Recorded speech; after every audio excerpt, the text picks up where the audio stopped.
দীর্ঘ 12 বছরের পরিশ্রমের ফল অবশেষে রূপ পেয়েছে বইয়ের। প্রকাশিত হলো সজল সমাদ্দারের লেখা উপন্যাস মুশকিল আসান। বইটি প্রকাশনায় বসুধানন্দ পাবলিকেশন। উপন্যাসটি 5টি চরিত্রের ওপর ভিত্তি করে লেখা হয়েছে।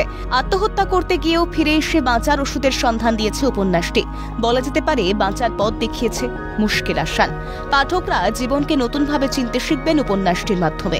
এটি আগামী দিনে হিন্দিতে চলচ্চিত্রায়নের পরিকল্পনার কথাও জানিয়েছেন লেখক সজল সমাদ্দার।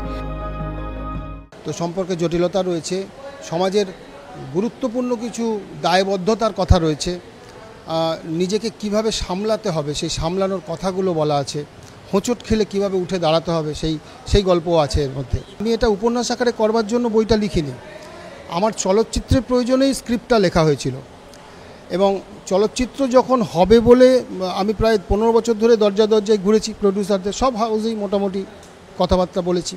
কিছু না কিছু কারণে কোনোভাবেই প্রজেক্টটা হয়নি। তারপরে যখন এই প্রজেক্টটা শুরু হয়েছে ফিল্ম হিসেবে, এটা তো সিনেমা হবে আর কি, খুব শিগগিরই সিনেমাটা, আজকে সেটা ঘোষণাও হবে, হিন্দিতে হবে সিনেমাটা।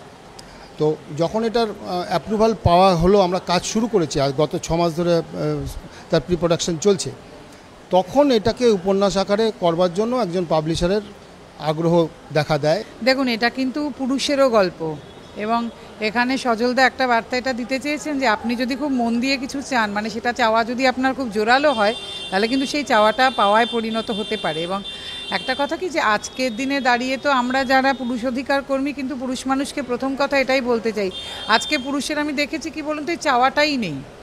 প্রথমে একটা হচ্ছে যে আমরা কিছু পেতে পারি না, এটাতে আমার খুব আপত্তি। আমি দেখি যত পুরুষ আমাদের কাছে আসেন, প্রথমে বলেন দিদি আমরা তো কিছুই পাবো না, আমাদের জন্য তো কিছু নেই। কে বললো এ কথা? তো সেইটা মানে এই গল্পগুলো বা এই বইটি কিন্তু একটা এইরকম বার্তা বহন করে। প্রকাশনা অনুষ্ঠানে বিশিষ্টদের উপস্থিতিতে এক প্রাণবন্ত পরিবেশ সৃষ্টি হয়। সকলে লেখকের সাফল্য কামনা করেছেন। উপন্যাসটি যেন পাঠকদের মন জয় করতে পারেন সেই আশাও রেখেছেন। স্ক্রিপ্টটা বহুকাল ধরে লিখছে, বহুকাল ধরে, মাঝে মাঝে নতুন নতুন করে কিছু জোড়ে, কিছু বাদ দেয়, করে করে করে যেভাবে করে ডেভেলপ করেছে 12 বছর ধরে। আমাকে মাস 6 আগে এই পুরো গল্পটা শোনাচ্ছিল আমার বাড়িতে বসে, তাতে বলছিল কি করে এই কাজটা করেছে। উপন্যাসটা অনেক বড়, তার থেকে ভেঙে ভেঙে ভেঙে ভেঙে রিডাকশন করে একটা স্ক্রিপ্টে আসে।